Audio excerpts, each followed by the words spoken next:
Welcome to Sunrise Study Point. आज हम देखेंगे केमिस्ट्री का टॉपिक परमाणु संरचना, इंग्लिश में स्ट्रक्चर ऑफ एटम। तो पहले देखते हैं परमाणु क्या होता है। परमाणु पदार्थ का वह सूक्ष्म कण जो मुक्त अवस्था में नहीं रह सकता और रासायनिक अभिक्रिया में भाग लेता है। परमाणु सदैव एक ही तत्व को व्यक्त करता है। हम सभी जानते हैं पहले परमाणु को अविभाज्य माना जाता था, बाद में खोजों के बाद पता चला कि परमाणु जो है विभाजित हो सकता है। उसमें 3 मुख्य मौलिक कण होते हैं जिनका नाम है इलेक्ट्रॉन, प्रोटॉन और न्यूट्रॉन। और ये उसके बाद हम लोगों ने देखा कि इलेक्ट्रॉन, प्रोटॉन, न्यूट्रॉन की खोज हुई। इलेक्ट्रॉन की खोज किसने की थी? इलेक्ट्रॉन की खोज करी थी जे थॉमसन ने। प्रोटॉन की खोज करी थी रदरफोर्ड ने। न्यूट्रॉन की खोज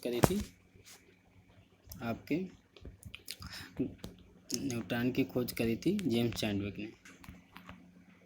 परमाणु के बाद आपका आता है अणु। अणु क्या होता है? इंग्लिश में मॉलिक्यूल बोलते हैं। परमाणुओं के संयोग से अणु बनता है। जब 2 या 2 से अधिक परमाणु किसी निश्चित अनुपात में संयोग करते हैं तो आपका अणु बनता है। इसमें आपका लिखा हुआ अणु किसी तत्व यौगिक का सूक्ष्म कण है जो मुक्त अवस्था में रह सकता है। क्यों रह सकता है? परमाणु जो होता है स्थायित्व प्राप्त करने के लिए एक दूसरे से संयोग करते हैं। ठीक है, इस संयोग करने के बाद अणु बनाते हैं। अणु बनाने के बाद वो स्थायित्व को ग्रहण कर लेते हैं। जैसे यहाँ पर दिया हुआ यौगिक NaCl व्यक्त करता है, तो NaCl एक यौगिक है, यानी कि ये आपका सोडियम और क्लोरीन के संयोग से बना, दोनों परमाणु के संयोग से बना हुआ एक अणु है। ठीक है, जो इसने स्थायित्व को प्राप्त कर लिया है। परमाणु की संरचना। परमाणु के संबंध में प्रारंभिक सिद्धांत डाल्टन ने दिया था। सबसे पहले डाल्टन ने परमाणु को खोज की थी, जिसकी मान्यता थी कि प्रत्येक पदार्थ सूक्ष्म कणों से बने होते हैं जिन्हें परमाणु कहते हैं। परंतु डाल्टन उनके अंदर इलेक्ट्रॉन, प्रोटॉन, न्यूट्रॉन की खोज नहीं कर पाए। जैसा कि हमने अभी बताया, इलेक्ट्रॉन की खोज की थी जे थॉमसन ने, प्रोटॉन की रदरफोर्ड ने और न्यूट्रॉन की जेम्स चैडविक ने। जेम्स चैडविक को न्यूट्रॉन की खोज करने पर नोबेल पुरस्कार भी प्राप्त है। परमाणु की संरचना में हमने देखा कि परमाणु की खोज डाल्टन ने की थी, लेकिन परमाणु संरचना से संबंधित आधुनिक सिद्धांत समर्थकों जैसे थॉमसन, रदरफोर्ड, चैडविक के अनुसार तत्व के छोटे छोटे कणों को परमाणु नहीं कहते हैं। परमाणु भी 3 मौलिक कणों प्रोटॉन, न्यूट्रॉन, इलेक्ट्रॉन में विभाजित हो जाता है। जैसा हमने बताया भी कि इन्हीं वैज्ञानिकों ने इलेक्ट्रॉन, प्रोटॉन, न्यूट्रॉन की खोज करी। अब अन्य कणों की भी खोज हुई है, जैसे इलेक्ट्रॉन का अपोजिट कण पॉजिट्रॉन। लेटेस्ट खोज जो हुई आपकी हिग्स बोसॉन, आपने सुना होगा, बहुत ही बड़ा एक्सपेरिमेंट परफॉर्म करने के बाद। अब हम देखते हैं इलेक्ट्रॉन, प्रोटॉन, न्यूट्रॉन, ये 3 मूल कण हैं। परमाणु किस प्रकार व्यवस्थित होते हैं? तो परमाणु के केंद्र में नाभिक होता है। नाभिक की खोज भी रदरफोर्ड ने की थी अपना स्वर्णपन्नी यानी कि आपका गोल्ड फाइल पर अल्फा कणों की बमबारी का प्रयोग के द्वारा, जिससे उनको पता चला कि बीच में कोई सॉलिड, कोई ठोस स्थान है और अधिकांश भाग खाली है। ठीक है, रदरफोर्ड मॉडल जब पढ़ेंगे तो आप इसके बारे में जानेंगे। तो उन्होंने बताया कि बीच में एक आपका सुदृढ़ स्थान है। आपका जो सॉलिड पार्ट है उसको हम बोलते हैं न्यूक्लियस, यानी कि नाभिक, परमाणु नाभिक। परमाणु नाभिक में प्रोटॉन तथा न्यूट्रॉन होते हैं, दृढ़ता से बंधे होते हैं, जबकि इलेक्ट्रॉन नाभिक के चारों ओर चक्कर लगाते हैं।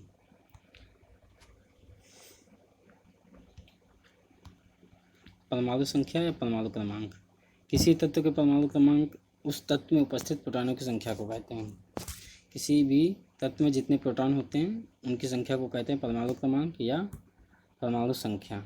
और प्रत्येक तत्व का परमाणु विद्युत उदासीन होता है। विद्युत उदासीन का मतलब इलेक्ट्रॉन जितने होते हैं उसमें उतने प्रोटॉन होते हैं। इलेक्ट्रॉन निगेटिव ऋणावेशित कण होता है, प्रोटॉन धनावेशित कण होता है। तो जितने इलेक्ट्रॉन है उतने ही प्रोटॉन, यानी जितने प्लस के हैं उतने ही माइनस के, तो यानी दोनों न्यूट्रल हो गए। ठीक है, तो परमाणु इस तरह से विद्युत उदासीन भी हो जाता है और जितने इलेक्ट्रॉन होते हैं उतने प्रोटॉन होते हैं। इसके बाद द्रव्यमान संख्या। द्रव्यमान संख्या क्या होती है? किसी तत्व के परमाणु के नाभिक में उपस्थित प्रोटॉन और न्यूट्रॉनों की संख्याओं के योग को द्रव्यमान संख्या कहते हैं। आपको पता है परमाणु का अधिकतर स्थान तो खाली होता है, मेन उसमें होता है नाभिक में प्रोटॉन और न्यूट्रॉन होते हैं, इसलिए इसको द्रव्यमान संख्या कहते हैं, क्योंकि मेन द्रव्यमान तो नाभिक का ही होता है। ठीक है, तो प्रोटॉन और न्यूट्रॉन की संख्याओं के योग को द्रव्यमान संख्या कहते हैं। इसके बाद है परमाणु भार की परिभाषा। परमाणु भार क्या है? किसी तत्व का परमाणु भार वह संख्या जो प्रदर्शित करती है कि तत्व का परमाणु कार्बन के द्रव्यमान के 1/12 भाग से कितने गुना भारी है। ये आपका परिभाषा है। और कार्बन 12 के समस्थानिक एक परमाणु के भार के 1/12 भाग से कितना गुना भारी है, इससे रेफरेंस लेकर हम बता सकते हैं कि परमाणु भार कार्बन 12 के परमाणु से कितना गुना किसी परमाणु का भार है। ग्राम अणु भार। ग्राम अणु भार को हम पदार्थ की मात्रा यानी मोल भी कहते हैं। एक मोल में किसी भी पदार्थ के अणुओं की संख्या या कणों की संख्या या आयनों की संख्या फिक्स होती है हमेशा। तो इसको सबसे पहले वैज्ञानिक आवोगाद्रो ने बताया था। उन्होंने बताया है कि पदार्थ की मात्रा का मात्रक अगर एक मोल लें, एक मोल मात्रा माने, तो एक मोल में आप जो भी वस्तु लेंगे उसमें उपस्थित परमाणुओं की या अणुओं की या आयनों की या कणों की संख्या समान होगी, जो कि होती है 6.023 × 10⁻23। पर एक मोल आप अलग अलग चीज़ें भी लेते हो, अलग अलग गैसें लेते हो या अलग अलग मटेरियल लेते हो, तो उनमें उपस्थित परमाणुओं की संख्या अगर एक मोल आपने ली है तो सभी में एक समान संख्या होगी। ठीक है, इसको पदार्थ की ग्राम अणुक मात्रा भी कहते हैं या इसको मोल भी कहते हैं। नीचे आपका दिया हुआ मोल। मोल संकल्पना के अनुसार किसी परमाणु अथवा अणु के 1 ग्राम पाणविक अथवा आणविक द्रव्यमान को 1 मोल कहा जाता है, जैसा कि अभी ऊपर बताया गया। ये जो संख्या है 6.023 × 10⁻23 इसको कहते हैं आवोगाद्रो संख्या। इसके बाद आता है समस्थानिक। समस्थानिक मतलब एक जैसा स्थान रखने वाले।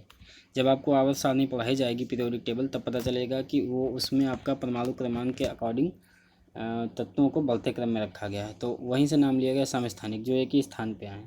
ठीक है, समस्थानिक किन्हें बोलते हैं? किसी तत्व के वे परमाणु जिनके परमाणु क्रमांक समान होते हैं परंतु द्रव्यमान संख्या भिन्न भिन्न होते हैं। परमाणु क्रमांक समान होंगे यानी आवर्त सारणी में उनको सेम स्थान पर रखा जाएगा, एक ही स्थान पर रखा जाएगा, इसलिए इन्हें समस्थानिक कहते हैं। समस्थानिकों के परमाणुओं में प्रोटॉनों की संख्या भिन्न भिन्न होती है परंतु न्यूट्रॉनों की संख्या समान होती है परंतु न्यूट्रॉनों की संख्या भिन्न होती है। इसका सबसे अच्छा उदाहरण है हाइड्रोजन। हाइड्रोजन के 3 समस्थानिक हैं, प्रोटियम, ड्यूटेरियम और ट्रिटियम। ठीक है, क्या है? 1H1, 1H2 और 1H3। ठीक है, फर्स्ट वाला प्रोटियम है, सेकंड आपका ड्यूटेरियम, तीसरा ट्राइटियम। ट्राइटियम आपका रेडियो एक्टिव होता है। ठीक है, ये बहुत इंपॉर्टेंट है। समभारिक या आइसोबार। समभारिक क्या होते हैं? भिन्न भिन्न तत्वों के परमाणु क्रमांक जिनके परमाणु क्रमांक अलग अलग लेकिन द्रव्यमान संख्या सेम होती है। ये समस्थानिक के जस्ट उल्टे होते हैं। यानी समस्थानिक में क्या होता है? परमाणु क्रमांक सेम होते हैं, द्रव्यमान संख्याएं अलग अलग होती हैं। समभारिक में क्या होता है? भार, यानी कि उनकी द्रव्यमान संख्या समान होती है परंतु परमाणु क्रमांक अलग अलग होते हैं। जैसे इसमें एग्जाम्पल दिया हुआ है आपका कार्बन, नाइट्रोजन, आर्गन, कैल्शियम, इस टाइप से। सम न्यूट्रॉनिक, इसी प्रकार सम न्यूट्रॉनिक क्या होगा? जिनमें न्यूट्रॉनों की संख्या समान होगी। ठीक है, तो ये रहा आपका मेन परमाणु संरचना और समस्थानिक समभारी। मिलेंगे अगले वीडियो में। Thanks for watching.